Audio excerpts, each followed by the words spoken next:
24,500 നിന്ന് ശക്തമായിട്ട് മാർക്കറ്റ് തിരിച്ചു വന്ന് വീണ്ടും ആ 25,100 റേഞ്ചിന്റെ അടുത്തെത്തി. സുനിൽ കഴിഞ്ഞ തവണ പറഞ്ഞു യുദ്ധം ഒരു ഓപ്പർച്യൂണിറ്റിയാണ്. പക്ഷെ എപ്പോഴും എല്ലാവരും മനസ്സിൽ യുദ്ധം ഒരു ഓപ്പർച്യൂണിറ്റി അല്ല, ഇവിടുന്ന് മാർക്കറ്റ് ഇനിയും താഴെ പോകും. ഇത് ഓപ്പർച്യൂണിറ്റി ആയിരുന്നില്ലേ? പ്രൈവറ്റ് തന്നെയാണ് നമ്മൾ ബുള്ളിഷ്നെസ് വീണ്ടും വീണ്ടും കാണുന്നത്. അപ്പോൾ RBI അത് മുൻകൂട്ടി കണ്ടിട്ടാണ് ഇത്രയും ലിക്വിഡിറ്റി പമ്പ് ചെയ്യുന്നതെന്നാണ് എനിക്ക് തോന്നുന്നത്. ഒരു ബ്രേക്ക് ഔട്ട് കിട്ടിയാൽ ലോകത്ത് ഇത്ര പിടിച്ചു കുലിക്കുക ഒരു യുദ്ധം വന്നിട്ടും ഇന്ത്യൻ സ്റ്റോക്ക് മാർക്കറ്റ് എഗെയിൻ ഇന്നിപ്പോൾ 25,000 എത്തി നിൽക്കുകയാണ്. നമ്മളെല്ലാവരും എക്സ്പെക്ട് ചെയ്ത ആ ഒരു ക്രാഷ് മാർക്കറ്റിൽ വന്നില്ല എന്നുള്ളത് വളരെ വലിയൊരു മിറാക്കിളാണ്.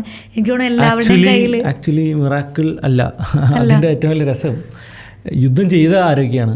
ഇസ്രായേലും ഇറാനാണ്. അപ്പോൾ ആദ്യം ക്രാഷ് ആവേണ്ട മാർക്കറ്റ് ഇസ്രായേലിൻ്റെ ആണല്ലോ. ഇസ്രായേലിൻ്റെ മാർക്കറ്റ് ഓൾ ടൈം ഹൈ അടിച്ച് മുകളിലോട്ടാണ് പോകുന്നത്. പിന്നെ നമ്മുടെ മാർക്കറ്റ് എന്തിനാണ് ക്രാഷ് ആവുന്നത്? ക്രാഷ് ആയില്ല, നമ്മുടെ മാർക്കറ്റും പിടിച്ചിരിക്കുന്നു. പക്ഷേ നമ്മുടെ മാർക്കറ്റിൽ എന്തോ ഒരു സീരിയസ് ഇഷ്യൂ ഉണ്ടെന്ന് തന്നെയാണ് നമുക്ക് ഫീൽ ചെയ്യുന്നത്. 20-25 ദിവസമായി 25,000 റേഞ്ചിൽ കൺസോളിഡേറ്റ് ചെയ്തുകൊണ്ടേയിരിക്കുകയാണ്. എന്തുകൊണ്ടാണ് എന്ന് നമുക്ക് ഒന്ന് പരിശോധിക്കേണ്ടതുണ്ട്. വളരെ മേജറായിട്ടുള്ള കുറച്ച് കൺസേൺസ് എനിക്ക് ഷെയർ ചെയ്യേണ്ടതുണ്ട്. യുദ്ധത്തിൻ്റെ വീഡിയോയ്ക്ക് തൊട്ട് മുമ്പ് ഞാൻ പറഞ്ഞിട്ടുണ്ടായിരുന്നു മാർക്കറ്റ് ഓൾ ടൈം ഹൈയിലോട്ടാണ് പോകുന്നത്.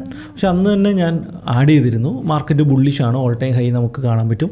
ബാങ്ക് നിഫ്റ്റി 57,000 ഓൾറെഡി ആ റേറ്റ് വന്നു. ബാങ്ക് നിഫ്റ്റി മുകളിലോട്ട് പോകും എന്ന് പറഞ്ഞു. നിഫ്റ്റിയും 25,000 റേഞ്ചിലാണ്. പക്ഷേ എന്തെങ്കിലും ഒരു നെഗറ്റിവിറ്റി വന്നു കഴിയുമ്പോൾ വീണ്ടും ഓൾ ടൈം ഹൈ പോകും എന്ന് വിശ്വസിച്ച് ഇരിക്കേണ്ട ആവശ്യമില്ല. കാരണം നമ്മൾ ആദ്യത്തെ പോഡ്കാസ്റ്റ് ചെയ്യുമ്പോൾ യുദ്ധത്തെക്കുറിച്ച് ഒന്നും ഇല്ല. അതിനുശേഷമാണ് യുദ്ധത്തിൻ്റെ ക്ലാരിറ്റി വരുന്നത്.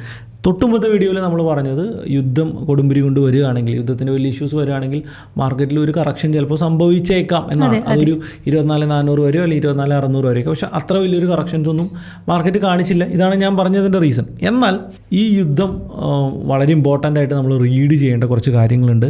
ഇതിൽ നിന്ന് നമുക്ക് മനസ്സിലായ കുറച്ച് കാര്യങ്ങളുണ്ട്. അപ്പോൾ ഇപ്പോൾ വളരെ എവിഡൻ്റ് ആയിട്ട് G7 ഉച്ചകോടി നടക്കുന്നുണ്ട്. അപ്പോൾ അവിടെ ഇന്ത്യക്ക് കിട്ടിയ സ്ഥാനം, അമേരിക്ക ഇന്ത്യനെ കാണുന്ന കുറച്ച് പൊസിഷൻസ്. അപ്പോൾ ഇത് പറയുമ്പോൾ ഇത് പൊളിറ്റിക്സ് ആയി പോകുമോ എന്നുള്ളൊരു ഫിയർ കൂടി എനിക്കുണ്ട്. കാരണം ഇത് ഓപ്പണായിട്ട് കഴിഞ്ഞ പോഡ്കാസ്റ്റുകളിലൊക്കെ പറഞ്ഞപ്പോൾ എന്താ പറയുക, രാഷ്ട്രീയം പറയണ്ട എന്ന് ആരൊക്കെയോ പറയുന്നുണ്ടായിരുന്നു. പക്ഷെ ഇത് നമ്മൾ മനസ്സിലാക്കേണ്ട കാര്യം കൂടിയാണ്. അത് നമ്മുടെ മാർക്കറ്റിൽ എന്തുകൊണ്ട് 25,000 മാർക്കറ്റ് കൺസോളിഡേറ്റ് ചെയ്യുന്നു എന്ന് നമുക്ക് ആദ്യം പരിശോധിക്കേണ്ടതായിട്ടുണ്ട്. എത്ര ദിവസമായി ട്രേഡ് ചെയ്യാൻ വളരെ ഡിഫിക്കൽട്ടായിട്ടുള്ള മാർക്കറ്റാണ്. എന്തുകൊണ്ടാണ് മാർക്കറ്റിൽ ഇത്രയും ഡിഫിക്കൽട്ടി എന്ന് ചോദിച്ചു കഴിഞ്ഞാൽ, രാവിലെ ഓപ്പൺ ചെയ്യുമ്പോൾ ഒരു മൂവ്മെൻ്റ് ഉണ്ട് മാർക്കറ്റിൽ. ഈ മൂവ്മെൻറ്റം ക്യാച്ച് ചെയ്യാൻ ഭയങ്കര ഡിഫിക്കൽട്ടാണ്. രാവിലത്തെ മൂവ്മെൻറ്റം ശരിക്കും നമുക്ക് മാർക്കറ്റിൽ ഓപ്ഷൻ ട്രേഡേഴ്സിനൊക്കെ എപ്പോഴും ക്യാപ്ചർ ചെയ്യാൻ നല്ല മൂവ്മെൻറ്റം ആഫ്റ്റർനൂൺ വരുന്ന അല്ലെങ്കിൽ ഉച്ച കഴിഞ്ഞിട്ട് വരുന്ന മൂവ്മെൻ്റാണ്. അപ്പോഴേക്കും നമ്മൾ മാർക്കറ്റിനെയൊക്കെ നോക്കി പ്രിപ്പറൈസ് ചെയ്ത് എന്താണ് സംഭവിക്കാൻ പോകുന്നത് ക്ലാരിറ്റി കിട്ടും. രാവിലത്തെ മൂവ്മെൻറ്റ് കിട്ടി പോയ മൂവ്മെൻറ്റ്സ് ആണ്. ഓക്കെ, ഒരു ഏകദേശ ധാരണയുണ്ടോ? ക്ലാരിറ്റി ഇല്ല. ക്ലാരിറ്റി ഇല്ലാത്തതുകൊണ്ട് നമുക്ക് വലിയ ക്വാണ്ടിറ്റി ഒന്നും ചെയ്യാൻ പറ്റത്തില്ല. പക്ഷെ ഉച്ച കഴിഞ്ഞിട്ട് തന്നെ മൂവ്മെൻറ്റ്സിന് നമുക്ക് നല്ല ക്വാണ്ടിറ്റിയിൽ ട്രേഡ് ചെയ്യാൻ സാധിക്കും എന്നാണ്. പക്ഷെ ഇപ്പോൾ നിങ്ങൾ നോക്കൂ, രാവിലത്തെ മൂവ്മെൻറ്റ് കഴിഞ്ഞാൽ മാർക്കറ്റ് ഡള്ളാണ്. എത്ര ദിവസമായി റേഞ്ചിൽ കിടന്ന് ഇങ്ങനെ കളിക്കുന്നു. വളരെ കുറച്ച് ദിവസമാണ് അവസാന സമയത്ത് ഒരു സെല്ലിംഗ് പോലും വന്നത്. ഒരു ട്രെൻഡും കൺഫേംഡ് ആയിട്ട് ബ്രേക്ക് ഇപ്പോൾ നമ്മൾ പോഡ്കാസ്റ്റ് ചെയ്യുന്ന സമയത്ത് പോലും 25,000 മുകളിൽ മാർക്കറ്റ് ബ്രേക്ക് ഔട്ട് കാണിച്ച് കൺസോളിഡേറ്റ് ചെയ്യുക, ട്രെൻഡ് കണ്ടിന്യൂ ചെയ്യുന്നില്ല. അപ്പോൾ ഒരു പ്രത്യേക തരം മാർക്കറ്റ് സൈക്കിളിലാണ് മാർക്കറ്റ് എത്തി നിൽക്കുന്നത്. അപ്പോൾ ഈ സൈക്കിളിൽ മാർക്കറ്റ് എങ്ങനെ ബിഹേവ് ചെയ്യുന്നു എന്ന് എനിക്ക് എന്തായാലും ക്രാക്ക് ചെയ്യാൻ പറ്റുന്നില്ല. പക്ഷേ ഞാൻ എക്സ്പെക്റ്റ് ചെയ്യുന്നത് പൊസിഷനിൽ ബുള്ളിഷ് തന്നെയാണ്. ഹോൾഡ് ചെയ്യുന്ന സ്റ്റോക്കുകളൊക്കെ വളരെ ചെറിയ രീതിയിലേ മുകളിലോട്ട് പോകുന്നുള്ളൂ. അപ്പോൾ ഇത് എന്ന് അവസാനിക്കുമെന്ന് ചോദിച്ചു കഴിഞ്ഞാൽ എനിക്കറിയില്ല. ഈ കൺസോളിഡേഷൻ പോസിറ്റീവായിട്ടാണ് ഞാൻ കാണുന്നത്. പക്ഷേ എനിക്ക് ഫീൽ ചെയ്യുന്നത് എന്താണെന്ന് വെച്ച് കഴിഞ്ഞാൽ, മാർക്കറ്റ് ഇപ്പം ഓൾറെഡി യുദ്ധത്തിൻ്റെ കാര്യം ആർക്കും പ്രെഡിക്റ്റ് ചെയ്യാൻ പറ്റുന്ന കാര്യമല്ല, പെട്ടെന്ന് തന്നെ വരുന്നതാണ്. പക്ഷേ അവിടെ കൺസോളിഡേറ്റ് ചെയ്ത് ബ്രേക്ക് ഔട്ടിന് വേണ്ടി ഒരുങ്ങിയിരിക്കുന്ന ഒരു മാർക്കറ്റാണ്. പെട്ടെന്ന് ഒരു നെഗറ്റിവിറ്റി ഉണ്ടായിട്ട് പോലും ആ ഒരു ബ്രേക്ക് ഔട്ട് സസ്റ്റെയിൻ ചെയ്യുന്ന രീതിയിലാണ് ആ ഒരു കൺസോളിഡേറ്റ് ചെയ്തു. നെഗറ്റിവിറ്റി ഉണ്ടായിട്ട്, പക്ഷേ അത് നെഗറ്റിവിറ്റി ആക്ച്വലി ആ നെഗറ്റിവിറ്റി ഇല്ലേ ഇപ്പോൾ മാർക്കറ്റിൽ. ആ നെഗറ്റിവിറ്റി ഡിസ്കൗണ്ടഡ് ആയി. കാരണം അതാണ് ഞാൻ പറഞ്ഞു, ഇസ്രായേൽ മാർക്കറ്റിൽ നിൽക്കുമ്പോൾ പോലെ 24,700 ആ ലെവലിലേക്കൊക്കെയാണ് ജസ്റ്റ് ഒന്ന് കറക്റ്റ് ചെയ്തത്. അപ്പോൾ ഇസ്രായേലിൻ്റെ മാർക്കറ്റിൻ്റെ ചാർട്ട് നമ്മൾ എടുത്ത് നോക്കുമ്പോൾ ഓൾ ടൈം ഹൈ ബ്രേക്ക് ചെയ്ത് മുകളിലോട്ട് പോയിക്കൊണ്ടിരിക്കുക. ഈ യുദ്ധം സ്റ്റാർട്ട് ചെയ്യുമ്പോൾ ഇസ്രായേൽ പറഞ്ഞത് 14 ദിവസം 2 വീക്സ് മാത്രമാണ് യുദ്ധം ഉണ്ടാകുകയുള്ളൂ എന്നാണ്. യുദ്ധത്തിന് പോക്ക് കണ്ടിട്ട് നമുക്ക് അങ്ങനെയൊക്കെ തന്നെയാണ് തോന്നുന്നത്. 7 ദിവസം ഓൾമോസ്റ്റ് കഴിഞ്ഞു, 7ാമത്തെ ദിവസമായി. അടുത്ത ആഴ്ച കൊണ്ട് യുദ്ധം തീർക്കുമെന്നാണ്. അതായത് ഓൾമോസ്റ്റ് എല്ലാ മേഖലകളിലും ഇസ്രായേൽ വലിയ മേൽക്കൈ നേടിക്കഴിഞ്ഞു. ചില മലയാളം പത്രങ്ങൾ മാത്രമാണ് അങ്ങനെ അല്ലാത്ത രീതിയിൽ സംസാരിക്കുന്നുള്ളൂ. എനിവേസ്, അപ്പോൾ യുദ്ധത്തിൻ്റെ സൈഡിൽ വളരെ ക്ലാരിറ്റി ആയിട്ടുള്ളൊരു ഇത് വന്നിട്ടുണ്ട്. പക്ഷെ ഇവിടെ നമ്മൾ കാണേണ്ടത് ഈ യുദ്ധം ഇസ്രായേൽ ജയിച്ചാൽ ഇറാനിൽ ഇപ്പോഴുള്ള ഭരണാധികാരിനെ മാറ്റി അമേരിക്കയുടെ ഒരു ഡമ്മി ഭരണാധികാരിയാണ് ഇനി വരുന്നതെങ്കിൽ, ഇതാണല്ലോ ഇവരുടെ പ്രധാനപ്പെട്ട എയിം. ഇങ്ങനൊരു എയിം നടപ്പായി കഴിഞ്ഞാൽ ഇന്ത്യക്ക് എന്തൊക്കെ പ്രോബ്ലംസ് ഉണ്ട്, ഇന്ത്യക്ക് ഇത് നല്ലതാണോ ചീത്തയാണോ, ഇത് നമ്മൾ സംസാരിക്കേണ്ട കാര്യമാണ്. ഞാൻ മനസ്സിലാക്കുന്നത് ഇത് ഇന്ത്യക്കും ചൈനയ്ക്കും വളരെ ബാഡായിട്ടുള്ള കാര്യമാണ്. കാരണം ഇപ്പോഴത്തെ ഗവൺമെൻറ്, ഇറാനിലുള്ള ഇപ്പോഴത്തെ ഗവൺമെൻറ് ഇന്ത്യക്കും ചൈനയ്ക്കും വിലക്കുറവിൽ വളരെ നല്ല രീതിയിൽ പെട്രോളിയം തരുന്നുണ്ട്. ഇത് നിൽക്കും എന്നുള്ളത് നമുക്ക് അത്രയും പോസിറ്റീവായിട്ടുള്ള കാര്യമല്ല. ആക്ച്വലി നമ്മൾ വിചാരിക്കുന്നത് അമേരിക്കയാണ് നമ്മുടെ ഫ്രണ്ട് എന്ന് വിചാരിക്കുമ്പോൾ ആക്ച്വലി അമേരിക്ക ഇപ്പോഴും പാകിസ്ഥാന് വളരെ വലിയ സപ്പോർട്ട്സാണ് കൊടുക്കുന്നത്. ട്രംപിൻ്റെ വിരുന്നിൽ പാകിസ്ഥാൻ്റെ ആളുകൾ G7 ഉച്ചകോടിയിൽ നമുക്ക് വലിയ പ്രാതിനിധ്യമൊന്നും തരുന്നില്ല. UN തീവ്രവാദ വിരുദ്ധ സ്ക്വാഡിൻ്റെ തലപ്പത്തൊട്ട് പാകിസ്ഥാനെ കൊണ്ടുപോയി പ്രതിഷ്ഠിക്കുന്നു. ഇങ്ങനത്തെ ചില പരിപാടികളൊക്കെ കഴിഞ്ഞ ദിവസങ്ങളിൽ നടക്കുന്നുണ്ടായിരുന്നു. കൂടാതെ പാകിസ്ഥാന് പല രീതിയിലുള്ള ഫണ്ടുകൾ അനുവദിച്ചു കൊടുക്കുക. അപ്പോൾ ഇതൊക്കെ എന്തിനു വേണ്ടിയിട്ടാണ് എന്ന് എനിക്കറിയില്ല. ട്രംപ് ഒരു സൈഡിൽ ഇന്ത്യക്ക് അനുകൂലമാണെന്ന് പബ്ലിക്കായിട്ട് പറഞ്ഞു. ട്രംപ് 17 പ്രാവശ്യം ഇന്ത്യ പാകിസ്ഥാൻ വാർ നിർത്തിയത് ട്രംപാന്ന് പറഞ്ഞിട്ട് അതിനെ ട്രംപല്ല, ഞങ്ങളാരും ഇടപെട്ടിട്ടില്ല എന്ന് മോദി 17 പ്രാവശ്യം ട്രംപ് വിളിച്ചു പറഞ്ഞതിന് ശേഷമാണ് മോദിക്ക് പരസ്യമായിട്ട് അത് വിയോജിക്കാൻ പോലും സാധിച്ചു. ഇതാണ് ഞാൻ കഴിഞ്ഞ പോഡ്കാസ്റ്റിൽ പറഞ്ഞത്. ഇപ്പോൾ നമ്മൾ ആ പോഡ്കാസ്റ്റ് ചെയ്തതിന് ശേഷം ഇപ്പോൾ മോദി അത് മാറ്റി പറഞ്ഞിട്ടുണ്ട്. നല്ലത്, ആ ഒരു ഇത് കാണിക്കണം, വളരെ പോസിറ്റീവാണ്. അപ്പോൾ ഇന്ത്യക്ക് എനിക്ക് തോന്നുന്നില്ല അമേരിക്കയുടെ സൈഡിൽ നിന്ന് അല്ലെങ്കിൽ ട്രംപിൻ്റെ സൈഡിൽ നിന്ന് ഇന്ത്യക്ക് ഇനി അനുകൂലമായിട്ടുള്ള കൂടുതൽ നടപടികൾ ഉണ്ടാകുമെന്ന് എനിക്ക് തോന്നുന്നില്ല. ഇന്ത്യനെ പിണക്കുന്നില്ല എന്ന് മാത്രമേ ഉള്ളൂ. ഈ നമ്മൾ നിഫ്റ്റിയിലോട്ട് വരികയാണെങ്കിൽ നിഫ്റ്റി 25,000 സ്ട്രോങ് ആയിട്ട് പിടിച്ച് നിൽക്കുന്നു എന്നുള്ളത് വളരെ പോസിറ്റീവ് കാര്യമാണ്. 25,100 മുകളിൽ മാർക്കറ്റ് സസ്റ്റെയിൻ ആയിക്കഴിഞ്ഞാൽ ഇപ്പം നിൽക്കുന്ന കഴിഞ്ഞ 20-25 ഒരു മാസത്തോളമായിട്ട് കൺസോളിഡേറ്റ് ചെയ്ത് നിൽക്കുന്ന റേഞ്ചിൻ്റെ മുകളിലോട്ടുള്ള ബ്രേക്ക് ഔട്ട് സസ്റ്റെയിൻ ചെയ്യുകയാണെങ്കിൽ, ഇന്ന് ഫ്രൈഡേയിലത്തെ മൂവ്മെൻറ്റ് വളരെ അടിപൊളി മൂവ്മെൻറ്റാണ്. 24,500 നിന്ന് ശക്തമായിട്ട് മാർക്കറ്റ് തിരിച്ചു വന്ന് വീണ്ടും ആ 25,100 റേഞ്ചിൻ്റെ അടുത്തെത്തി. അതായത് ആ ബോക്സിൻ്റെ ഉള്ളിൽ 24,500, 25,100 ഈ ബോക്സിൻ്റെ ഉള്ളിൽ മാർക്കറ്റ് ഇങ്ങനെ കൺസോളിഡേറ്റ് ചെയ്തുകൊണ്ടിരിക്കുകയാണ്.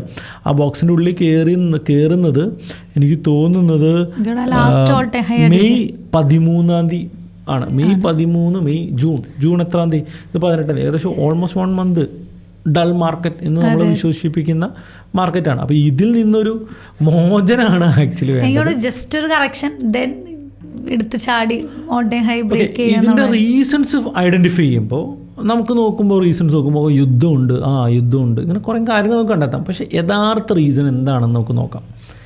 ഞാൻ മനസ്സിലാക്കുന്ന യഥാർത്ഥ റീസൺ RBIയുടെ കുറേ നടപടികൾ നിങ്ങൾ ശ്രദ്ധിച്ചോ? ഒന്ന്, റിപ്പോ റേറ്റ് കുറച്ചു, ലിക്വിഡിറ്റി കൂട്ടി. RRR കുറച്ചു, ലിക്വിഡിറ്റി കൂട്ടി. ഇന്ന് ഇൻഫ്രാസ്ട്രക്ചർ ലോൺസിൻ്റെ ഒരു 4%, 1% ആയിട്ട് കുറച്ചു. അതായത് റിസർവ് റേഷ്യോ 4 - 1 ആയിട്ട് കുറയ്ക്കുന്ന ഒരു നടപടി കൂടി ചെയ്തു.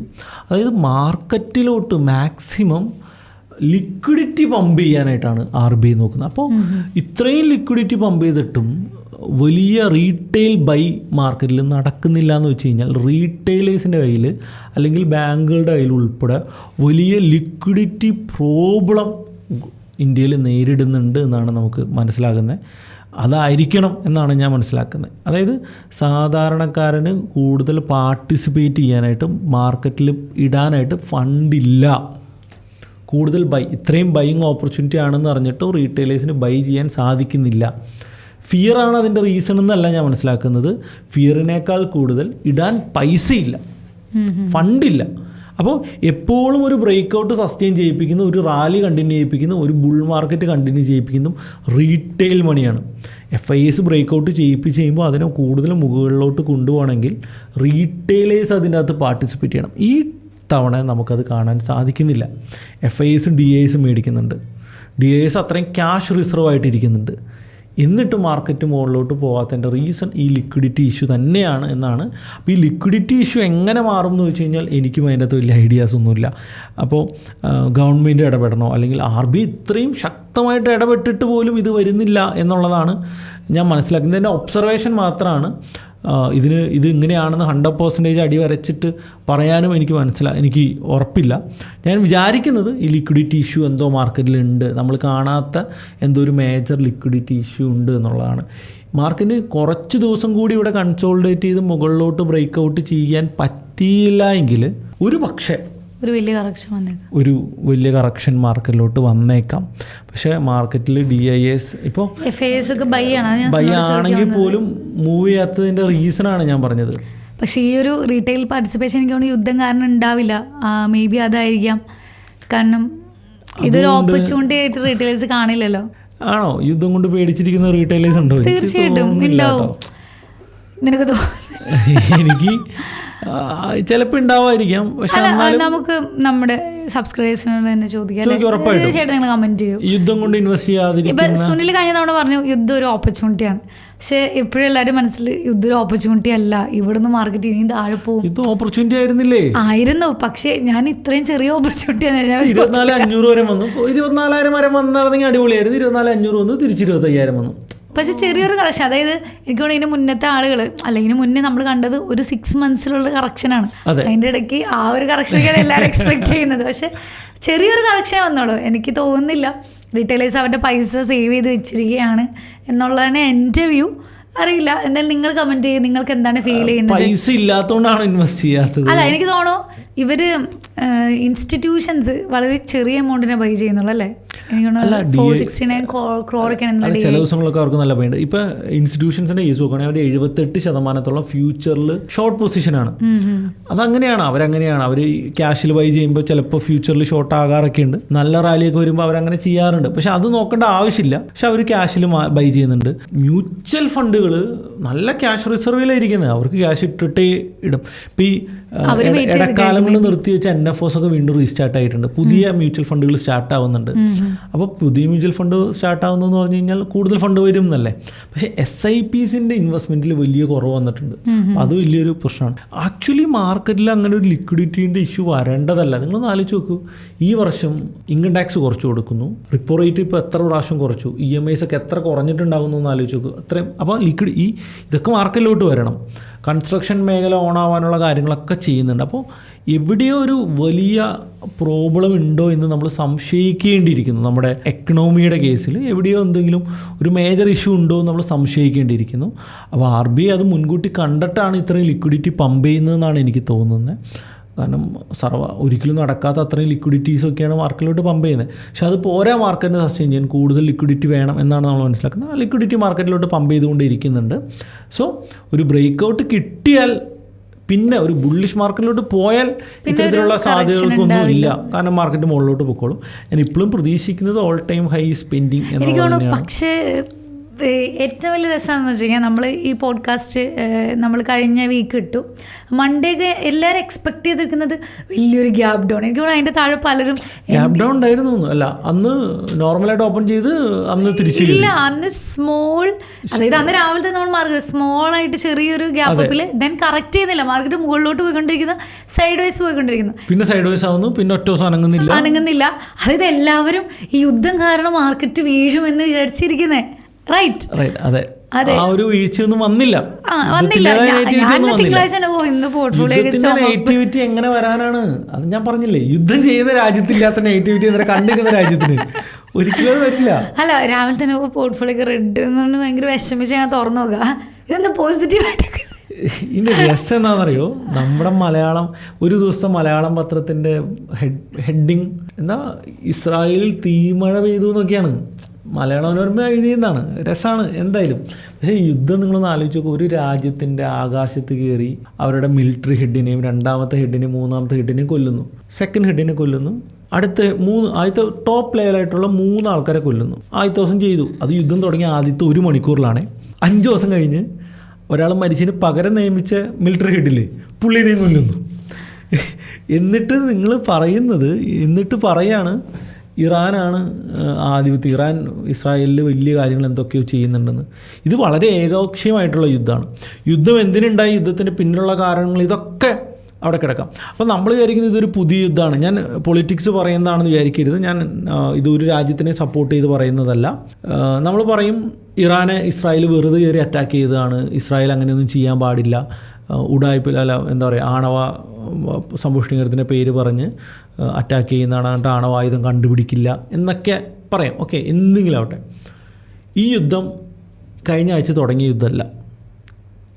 ഇത് ഇസ്രായേലിൽ ഹമാസ് അറ്റാക്ക് ചെയ്ത് അന്ന് തുടങ്ങിയ യുദ്ധമാണ്. റൈറ്റ്.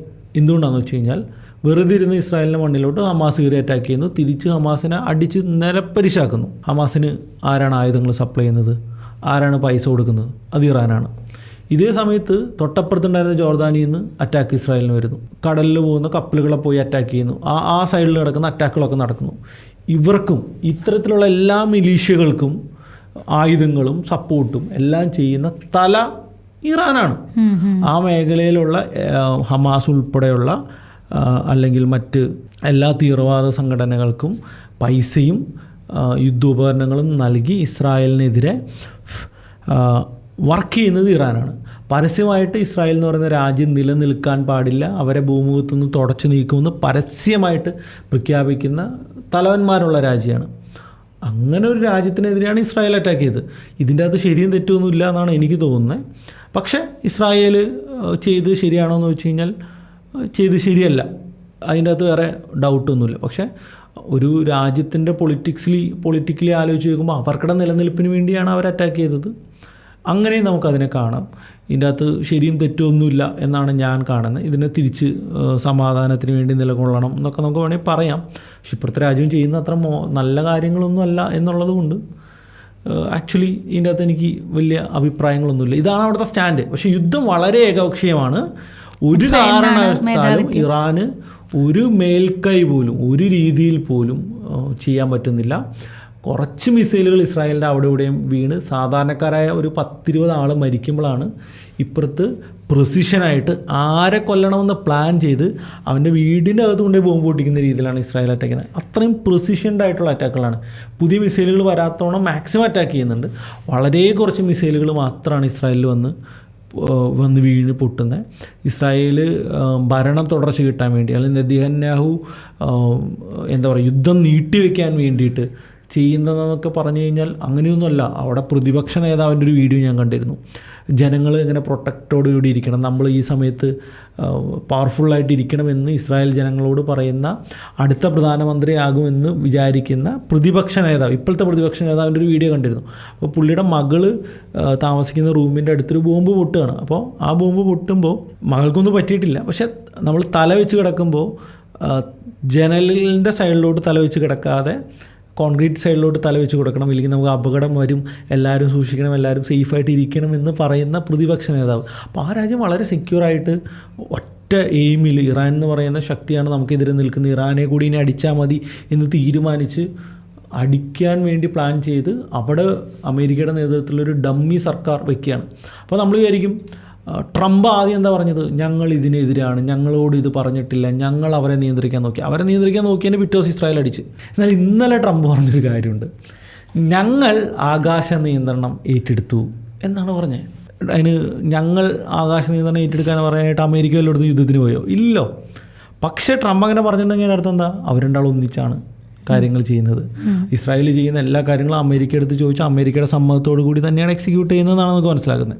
അപ്പോൾ ട്രംപിനെ നമുക്ക് വിശ്വസിക്കാൻ പറ്റില്ല. ട്രംപ് വിജയിക്കുന്നവരുടെ കൂടെ നിൽക്കാൻ വേണ്ടി ഏതറ്റം വരെ പോകും. അതൊക്കെ അവിടെ കിടക്കട്ടെ. യുദ്ധം ഏകപക്ഷീയമാണ്. ഇസ്രായേലിന് വലിയ മുന്നേറ്റമുണ്ട്. ഇറാന് ഒന്നും അവിടെ ചെയ്യാൻ സാധിക്കുന്നില്ല. ഇസ്രായേൽ 100 മാർക്ക് ഉണ്ടെങ്കിൽ ഇറാൻ 1 മാർക്ക് അവിടെ കിട്ടുന്നുള്ളൂ എന്ന് നമ്മൾ മനസ്സിലാക്കുക. അതുകൊണ്ട് തന്നെ ഇതൊരു വേൾഡിനൊരു ത്രെട്ടായിട്ടേ നിലനിൽക്കുന്നില്ല. സീസ് ഫയർ, അതായത് വെടിനിർത്തൽ ഇസ്രായേലിന് വേണ്ട, ഇറാന് മാത്രം മതി. ഇസ്രായേൽ കൊടുക്കുമെന്ന് എനിക്ക് തോന്നുന്നില്ല. അതായത് അവരുടെ കുറച്ച് എയിംസ് ഉണ്ട്. അതായത് ഇപ്പം നിൽക്കുന്ന ഭരണാധികാരികളെ താഴെ ഇറക്കും, എന്നിട്ട് പുതിയ ഭരണാധികാരികളെ വെസ്റ്റേൺ ഇഷ്ടത്തോടു കൂടി 1979 അറബ് മുന്നേറ്റത്തോടു കൂടിയാണ് ഇസ്രായേൽ ഈ പറഞ്ഞ ഇറാൻ്റെ നേതൃത്വം മാറി ഇപ്പോഴത്തെ നേതൃത്വം വരുന്നത്. അപ്പോൾ പഴയ പോലെ 1979 മുമ്പുള്ള ഇറാനിലോട്ട് ഇറാനെ കൊണ്ടുപോകും എന്ന് ആണ് അമേരിക്കയും ഇസ്രായേലും ഇപ്പോൾ സംസാരിക്കുന്നത്. അപ്പോൾ അത് വന്നു കഴിഞ്ഞാൽ ഒരു പക്ഷേ ഇന്ത്യക്ക് അതൊരു നെഗറ്റിവിറ്റി ഉണ്ടാക്കാനുള്ളൊരു സാധ്യത, നമ്മൾ നേരത്തെ പറഞ്ഞ പോലെ ചൈനയ്ക്കും അതൊരു നെഗറ്റിവിറ്റി. അങ്ങനെയാണെങ്കിൽ ഇന്ത്യ ചൈന റഷ്യ ഐക്യം ചിലപ്പോൾ കുറച്ച് ശക്തമാകാനൊരു സാധ്യതയുണ്ട്. അപ്പോൾ ഇപ്പോഴുള്ള ഇന്ത്യ ചൈന പ്രോബ്ലംസ് കുറഞ്ഞുകൊണ്ട് ഇന്ത്യ ചൈന റഷ്യ ഐക്യം ഒരു പക്ഷേ നമ്മൾ കാണാത്ത ഒരു പുതിയ സഖ്യം ഉണ്ടാകും എന്നാണ് എനിക്ക് തോന്നുന്നത്. ഇത് ഇന്ത്യക്ക് നല്ലതാണോ ചീത്തയാണോ എന്ന് കണ്ടു തന്നെ അറിയേണ്ടതായിട്ട് വരും. ഞാൻ ഇതിനു മുമ്പത്തെ ഒരു പോഡ്കാസ്റ്റ് പറഞ്ഞിട്ടുണ്ട്, സ്ട്രോങ് അമേരിക്ക സ്ട്രോങ് ചൈനയാണ് നമുക്ക് വേണ്ടതെന്ന്.